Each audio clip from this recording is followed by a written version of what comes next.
함께 은혜 나누겠습니다. 앞에 배웠던 우리 3장 13절부터 18절까지 말씀에서 세상의 악한 지혜와 하늘에 속한 하늘로부터 오는 선한 지혜를 서로 대조하면서 말씀을 했었습니다. 특별히 3장 14절 말씀부터 다시 한번 살펴보면요, 3장 14절 말씀에 그러나 너희 마음속에 독한 시기와 다툼이 있으면 자랑하지 말라. 진리를 거스려서 거짓말하지 말아라.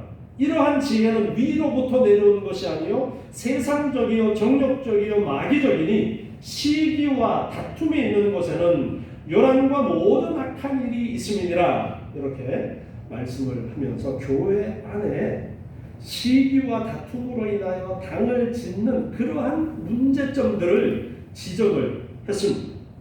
오늘 본문에서는 세상에 속해 있는 그런 악한 지혜의 대표적인 특징이기도 한 다툼의 원인이 정욕 때문이다 라고 그렇게 말씀을 하면서 세속적인 욕망에 대한 경계, 그리고 하나님을 향한 성도의 합당한 자세에 대해서 가르쳐주고 계십니다.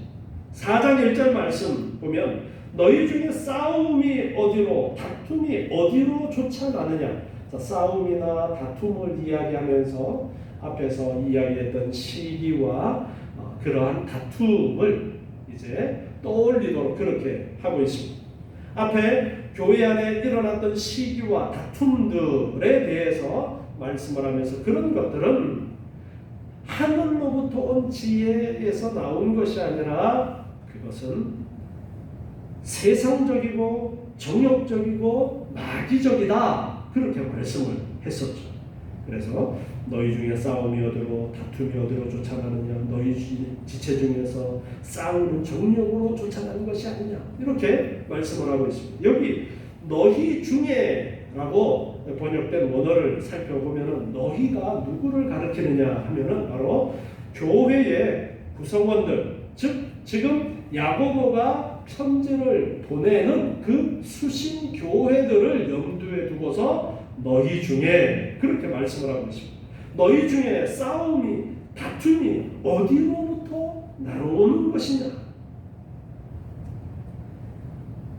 교회 안에 신앙 공동체 내에서 일어나고 있는 그러한 싸움과 다툼을 지적을 하고, 야고보는 이 싸움과 다툼 같은 의미를 가진 이 단어를 또 복수형으로 사용을 하고 있습니다.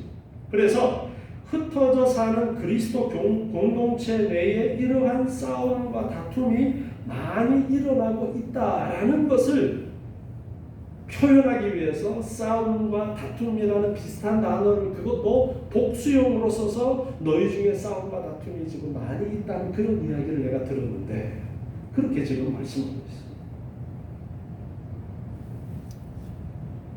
그런데 그 싸움과 다툼의 원천이 무엇이냐, 이렇게 질문을 던지고 있습니다. 너희들 스스로 그 싸움과 다툼이 어디로부터 나오는 것인가 한번 생각해 보아라. 그러면서 질문을 던지면서 너희 지체 중에서 싸우는 정욕으로조차 난 것이 아니냐, 그렇게 말씀합니다. 당을 짓는 것, 교회 안에 다툼이 일어나는 것, 그러한 것이 정욕에서부터 난 것이다. 이 정욕이라는 단어는 육체의 그러한 욕구를 표현하는 단어를 사용하고 있어요. 육체의 쾌락을 추구하거나 하는 그러한 육체의 욕구를 이야기하고 있는데, 그 욕구를 충족시키려는, 육체의 욕구를 충족시키려는 그 마음에서 출발하는 것이 결국 시기와 다툼, 교회 안에서 당을 짓고 갈라지고 편나눠서 네 편 내 편하게 되어지는 일들이 다 그 정욕으로부터 나오는 것이다라고 그렇게 말씀하고 있습니다.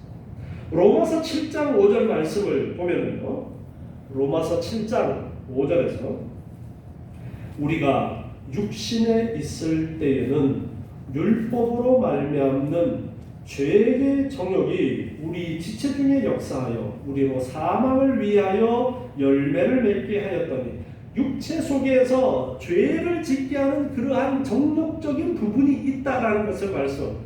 그러한 것들이 죄를 짓도록 한다라고 바울도 로마서에서 말씀하고 있는 거예요. 디모데전서 6장 3절부터 말씀에서도 이러한 육체적인 정욕에 대해서 지적하는 말씀이 있는데요. 디모데전서 6장 3절부터 말씀입니다. 디모데전서 6장 3절이에요. 누구든지 다른 교훈을 하며 바른 말, 곧 우리 주 예수 그리스도의 말씀과 경건에 관한 교훈에 청렴치 아니하면, 그리스도의 말씀과 경건에 관한 교훈에 우리가 집중하지 아니하면, 거기에 마음을 두지 아니하면 어떻게 되느냐 하니까, 저는 교만하여, 하나님의 말씀을 떠나게 되면 저는 교만하여 아무것도 알지 못하고 변론과 언쟁을 좋아하는 자니, 이로써 투기와 분쟁과 회방과 악한 생각이 나며 마음이 부패하여지고 진리를 잃어버려 경건을 이익의 재료로 생각하는 자들의 다툼이 일어나느니라. 이렇게 말씀하고 있습니다.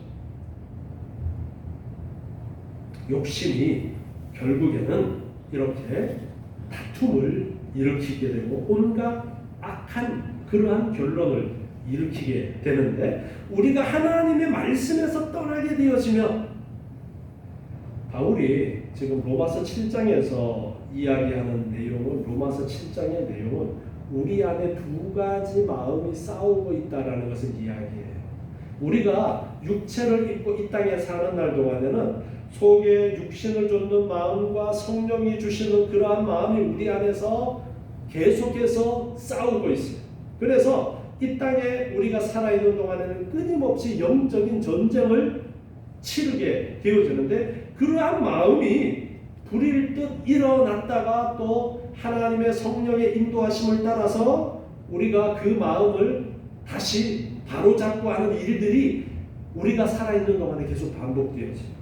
그런데 디모데전서에서는 너희가 하나님의 말씀에 청렴치 아니하면, 하나님의 말씀에 귀를 기울이고 집중하고 내가 하나님 말씀대로 살아야지라는 그러한 마음을 놓쳐버리는 순간 우리 안에 있는 육체의 정욕, 욕구가, 욕심이 올라와서 악한 일들, 죄악된 일들을 하게 되어진다. 그렇게 지금 말씀하고 있습니다.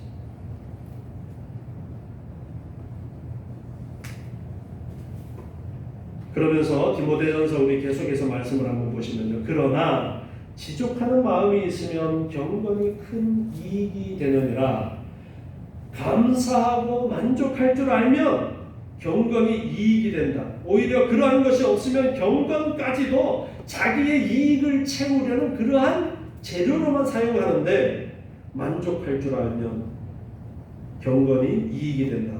6장 7절에 보니까 우리가 세상에 아무것도 가지고 온 것이 없으며 또한 아무것도 가지고 가지 못하리니 우리가 먹을 것과 입을 것이 있은즉 족한 줄로 알 것입니다. 부하려 하는 자들은 시험과 올무와 여러 가지 어리석고 해로운 정욕에 떨어지나니, 부자가 되고자 하는 사람들은 해로운 정욕에 떨어질 수 있다 말씀하셔요. 만족할 줄 모르고 계속 내가 더 부자가 되어야지, 더 부자가 되어야지라는 그러한 사람들은 정욕으로 인해서 죄악 가운데로 들어간다는 거예요. 그래서 곧 사람으로 침륜과 멸망에 빠지게 하는 것이다. 돈을 사랑함이 일만 악의 뿌리가 되나니 이것을 사모하는 자들이 미혹을 받아 믿음에서 떠나 많은 근심으로써 자기를 찔렀도다.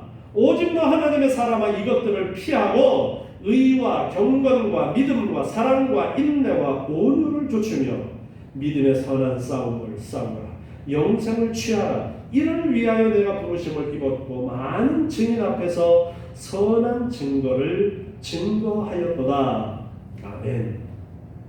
육체의 욕심, 많은 사람들의 그 육체의 욕심은 돈을 많이 가져서 부자가 되고자 하는 그 욕구와 연결이 됩니다. 그래서 그러한 욕심을 우리 그리스도인들은 내려놓고 그렇게 말씀합니다. 그러한 욕심이 우리를 죄악 가운데로 이끌어가기 때문에 경건과 믿음과 사랑과 인내와 온유를 좇으려고 애써야지 돈을 좇으려고 애쓰지 말아라. 그렇게 말씀을 하고 있습니다. 이렇게 야고보는 지금 모든 다툼, 시기 이런 것들이 육체의 종욕으로부터 나오는 것이다 라고 이렇게 말씀을 하고 있어요. 다시 오늘 본문 이제 4장 2절 말씀으로 가서 보면요. 그런데 너희가 욕심을 내어도 육체에 그 욕심이 있다고 해서 욕심을 내어도 얻지 못하고 살인하며 시기하여도 능히 취하지 못하나니 너희가 다투고 싸우는도다. 너희가 얻지 못하면 구하지 아니하며 구하여도 받지 못하면 정욕으로 쓰려고 잘못 구하는 것이다. 살인하고 시기해도 능히 그 욕심을 채울 수 없다라는 이야기를 하고 있습니다. 그런데 오히려 너희의 그 채워지지 못하는 부분에 대해서 너희가 구하지 아니함 때문이다라는 말씀을 하십니다. 앞에서 죄의 욕망은 채워질 수 없고 오직 좌절만이 있을 수밖에 없음을 이야기한 다음에 모든 사람에게 후히 주시는 하나님에게 구하면 우리가 실제적인 만족을 얻을 수 있다라는 그런 말씀을 합니다. 너희가 뭐 피터리게 싸워봐도 너희의 그 욕심이 채워지지 않는데 기도하면 하나님께 기도하면 너희 마음에 이제 만족을 얻을 수 있게 된다. 전혀 다른 이야기를 하는 거예요. 육체의 욕심이 채워진다. 그것이 아니라 육체의 욕심이 나오고 아무리 물어뜯고 싸우고 남의 것을 빼앗는다 해도 그 욕심은 채워지지 않는데 기도하면 너희에게 만족이 있을 것이다. 그런데 3절에 보니까 구하여도 받지 못하면 구하면 주시는데 구해도 받지 못하면 사람들이 하나님께 구해도 얻지 못하는 것은 자신의 육체의 욕구를 채우기 위해서 구하기 때문이다 말씀하십니다. 정욕으로 쓰려고 잘못 구하는 자에게는 하나님이 주시지 않는다라는 거예요. 하나님께서는 이러한 자의 기도는 외면하시나 의로운 자, 신실하고 참되게 구하는 자, 자신을 낮추고 회개하는 자, 그리고 하나님의 뜻대로 구하는 자의 기도는 들으시는 하나님이십니다. 하나님은 우리가 한 모든 기도를 언제나 다 들으시고 그 기도에 적절하게 응답해 주시는 분이십니다. 하나님은 반드시 긍정적인 응답만을 주시지는 않습니다. 때로는 부정적인 응답으로, 때로는 때를 기다리라는 그러한 응답으로 답을 해주십니다. 따라서 만약 기도 응답을 우리 자신의 소원이나 세상적인 방법으로 받지 못했다 하더라도 하나님을 원망해서는 안 됩니다. 내가 기도했던 대로 그대로 안 되어진다라고 하나님을 원망하지 말라는, 하나님께서는 기도하면 반드시 하나님께서 보실 때에 적당한 때에 좋은 방법으로 하나님께서 우리에게 주십니다. 그런데 우리가 얻지 못함은 야고보가 지적한 대로 악한 동기를 가지고 정욕대로 구하는 기도는 하나님이 응답하시지 않습니다. 하나님은 그런 잘못된 기도에는 부정적인 결과로 응답을 하시는데요. 기도의 본질은 우리가 원하는 것을 하나님으로부터 얻어내는 것이 아니에요. 기도는 우리가 원하는 것을 하나님으로부터 얻어내는 것이 아니라 하나님에 의해서 우리가 변화되어져서 하나님께서 우리에게 원하시는 것을 우리도 원하게 되어지는 것입니다. 기도를 통해서 내 필요, 내가 구하는 것이 하나님께서 나를 변화시켜 주셔서 이제는 하나님의 뜻과 일치가 되어지도록 이끄시는 것이 참된 기도라는 것입니다. 그래서 그렇게 구하면 그런 구하는 자의 기도를 하나님께서 들으시고 만족을 주시지만 내 욕심을 채우려는 기도, 세상에 다른 종교들은 자기의 욕심을 채우려는 기도를 자기가 만든 신에게 해요. 그러나 우리의 기도는 그런 기도가 되어서는 안 된다는 것입니다. 하나님 이거 주세요, 이거 주세요, 이거 안 주면 나 죽어버릴 거예요. 그런 식의 기도가 되어서는 안 된다는 거예요. 하나님의 뜻이 무엇입니까? 내 욕구가 있지만 내 욕구가 기도하는 가운데 변화되어져서 하나님이 원하시는 것을 내가 구하는 것으로 바뀌어지도록 되어지는 것이 하나님이 이끄시는 기도가 되어진다는 것입니다. 다음에 이제 4절에 보니까요. 가늠하는 여자들이여 세상과 벗된 것이 하나님의 원수임을 알지 못하느뇨. 그런즉 누구든지 세상과 벗이 되고자 하는 자는 스스로 하나님과 원수되게 하는 것입니다. 자, 여기에 여자들이여라고 했다고 해서 여자들만을 향해서 하시는 말씀이 아닙니다. 성경은 하나님과 그의 백성 간의 언약의 관계를 남편과 아내, 즉 부부의 친밀한 사랑의 관계로 비유하고 있습니다. 그래서 하나님은 그의 백성을 친히 신부로 맞이하시며 자신을 그의 백성의 남편이라고 하셨습니다.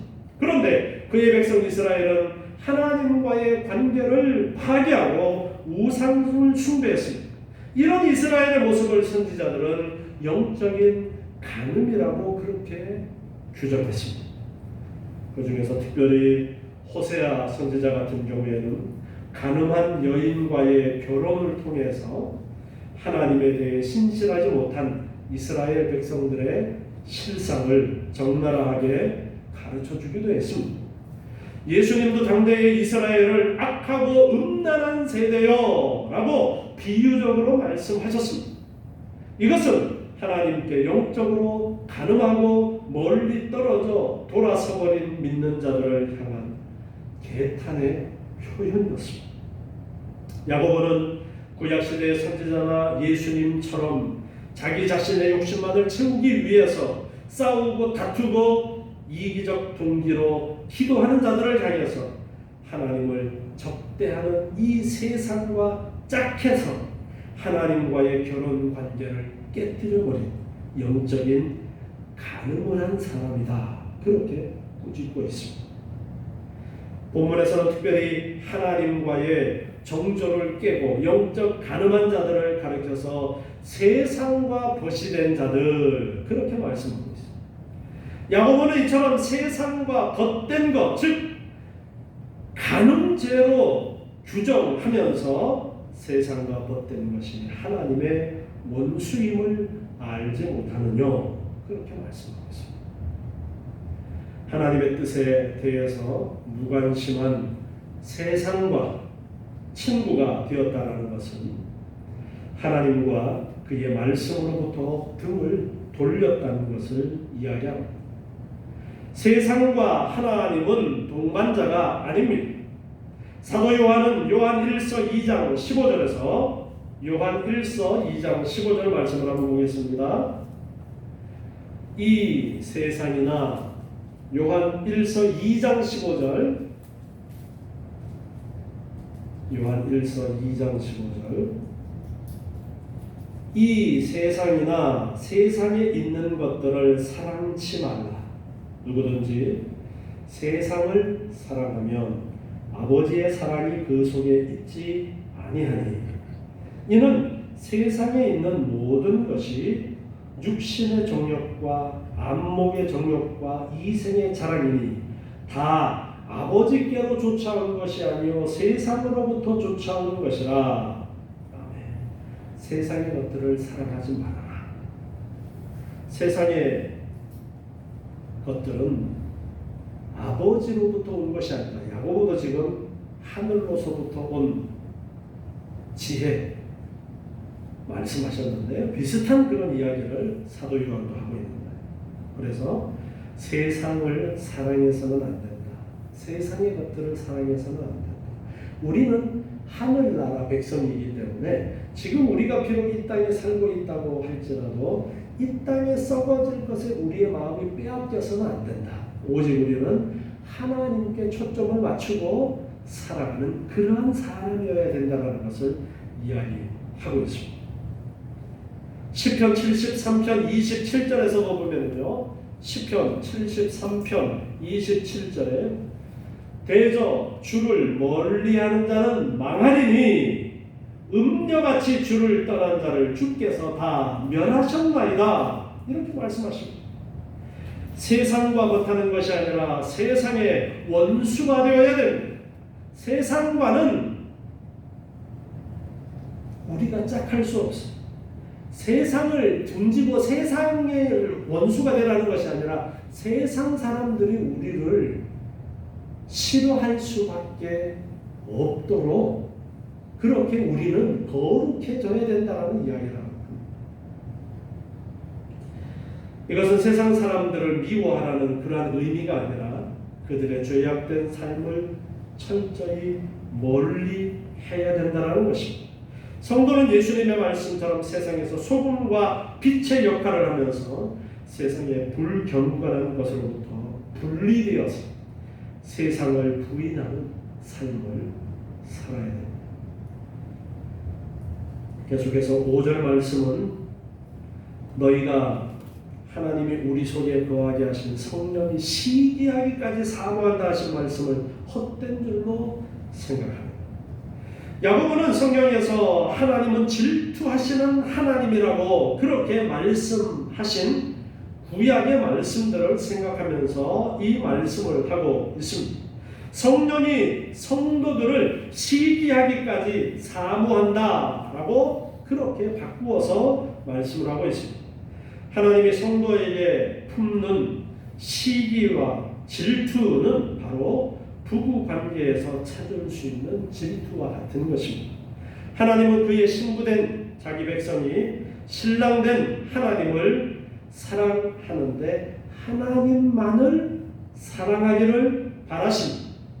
그런데 성도들이 몸과 마음과 뜻을 다해서 하나님만을 사랑하지 않고 세상의 마음을 빼앗긴다면 바로 그때 하나님은 성도들을 향해서 질투하시고 시기하신다. 그렇게 말할 수 있는 것입니다.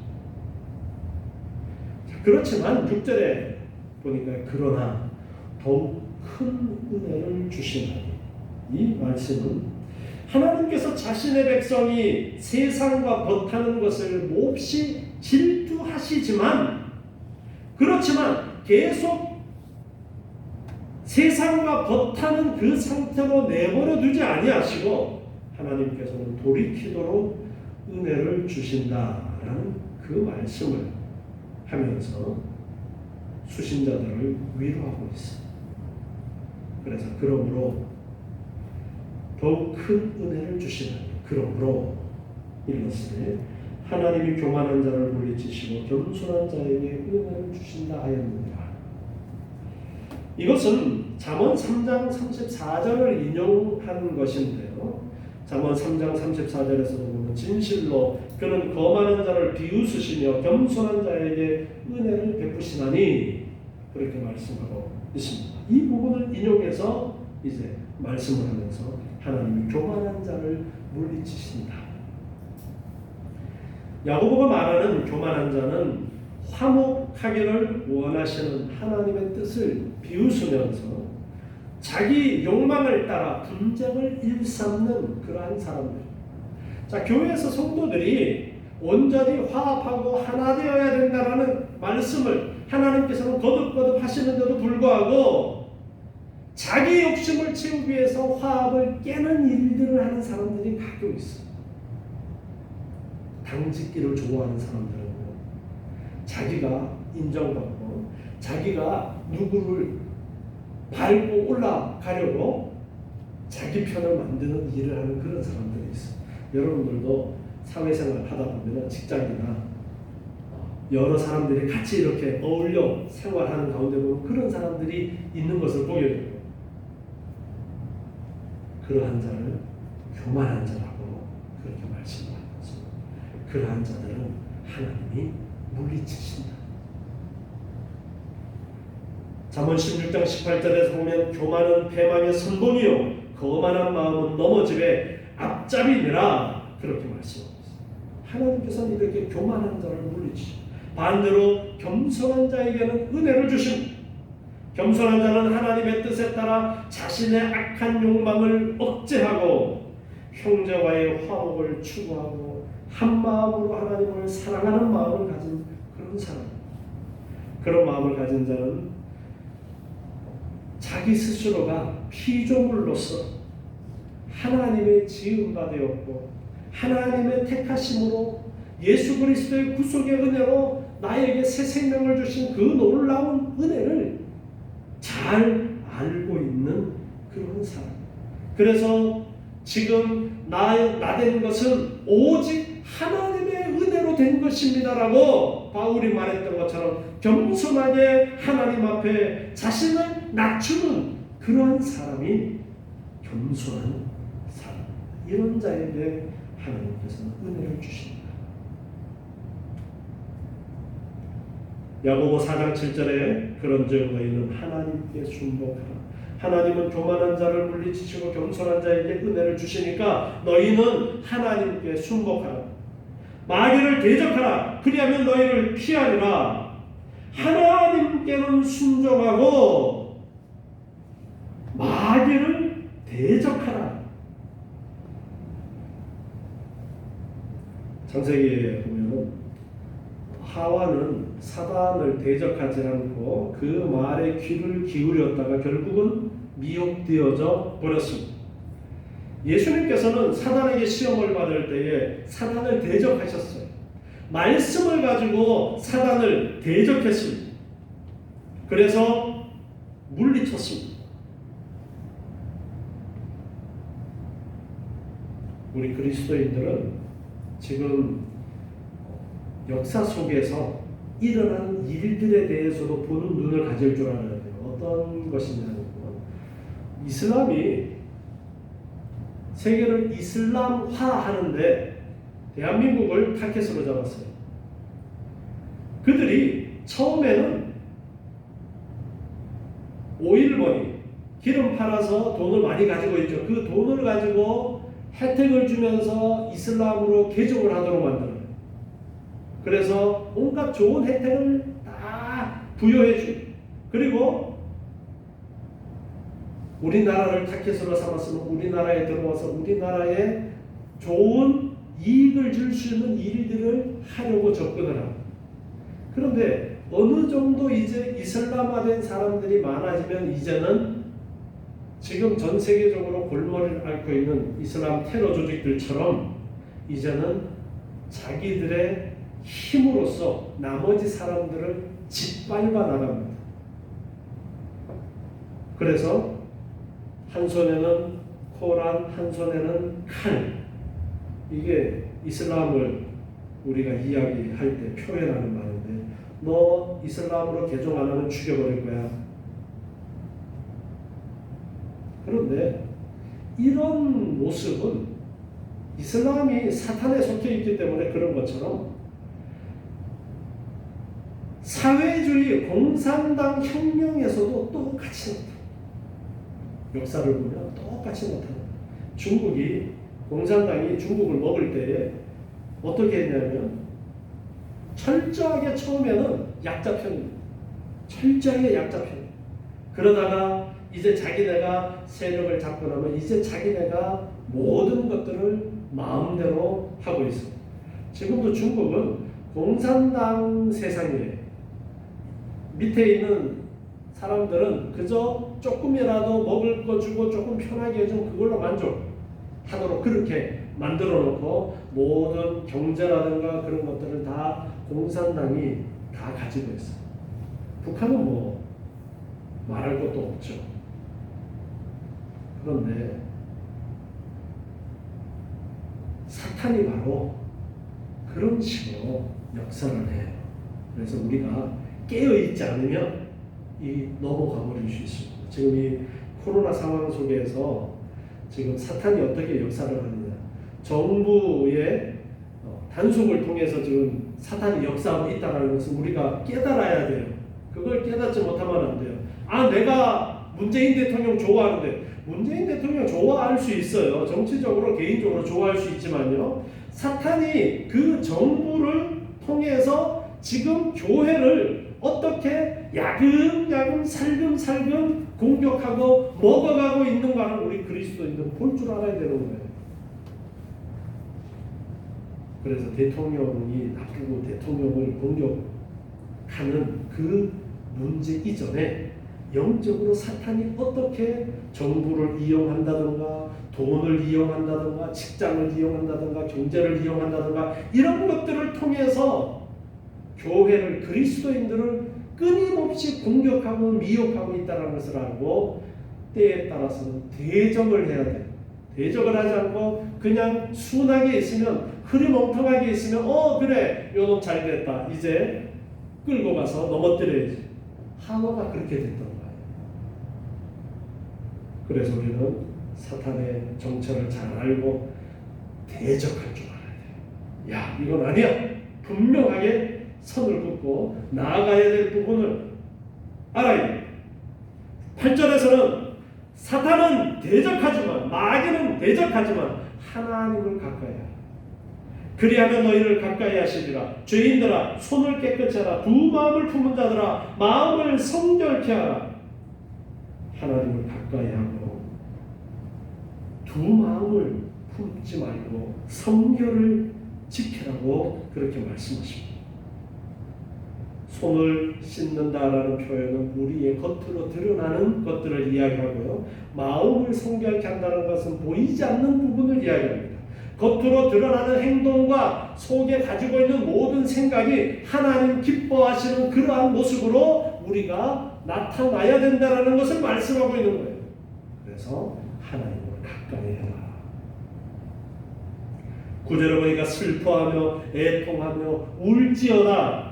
너희 웃음을 애통으로, 너희 즐거움을 근심으로 바꿀지어다.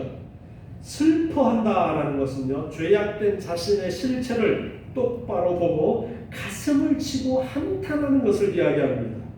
그리고 애통한다라는 것은 죄에 오염된 자신의 실체를, 비참한 실체를 깨달은 자는 거룩하신 하나님 앞에 대성통곡하지 않을 수 없어요.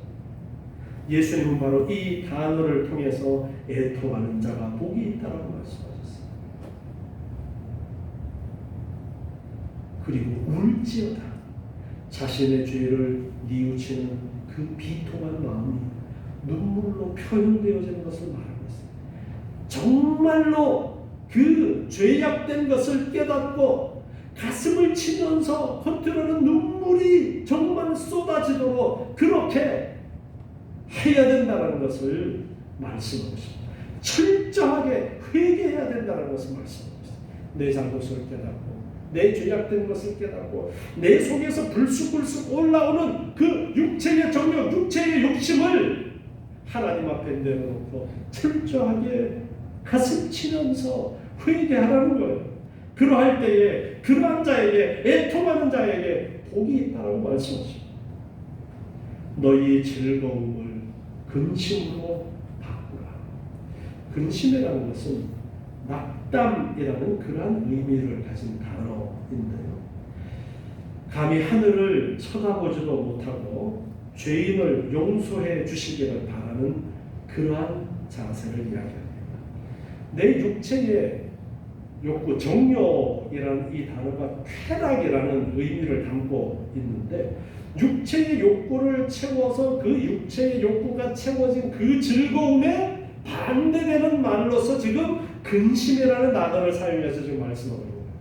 너 육체의 그 욕구가 채워지는 그러한 즐거움의 모습을 이제는 정말 너희의 죄악을 깨닫고 내 정욕이 불쑥불쑥 일어나서 그 정욕을 채우려고, 그 육체의 욕심을 채우려고 사람들을 갈라놓고 사람들을 짓밟고 했던 그러한 것들을 철저하게 회개하고, 하나님 이 죄인을 용서해 주십시오. 그렇게 근심하라. 고린도후서 7장 9절 말씀에 보면요, 고린도후서 7장 9절에 내가 지금 기뻐하면 너희로 근심하게 한 까닭이 아니요 도리어 너희가 근심함으로 회개하며 이른 까닭이라. 너희가 하나님의 뜻대로 근심하게 된 것은 우리에게서 아무 해도 받지 않게 하려 함이라. 하나님의 뜻대로 하는 근심은 후회할 것이 없는 구원에 이르게 하는 회개를 이루는 것이요 세상의 근심은 사망을 이루는 것이니라. 세상 사람들이 하는 근심을 하라는 것이 아니라 회개에 이르게 하는, 구원에 이르도록 하는 근심. 하나님 앞에 정말 어찌해야 됩니까? 하나님을 붙들고 있는 그러한 근심을 하라고 말씀하고 있습니다.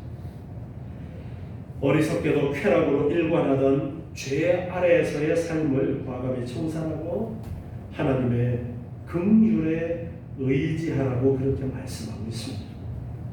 10절에서는 주 앞에서 낮추라. 그리하면 주께서 너희를 높이시리라 말씀하십니다. 주 앞에서 낮추라. 겸손하라. 하나님 앞에 겸손하라.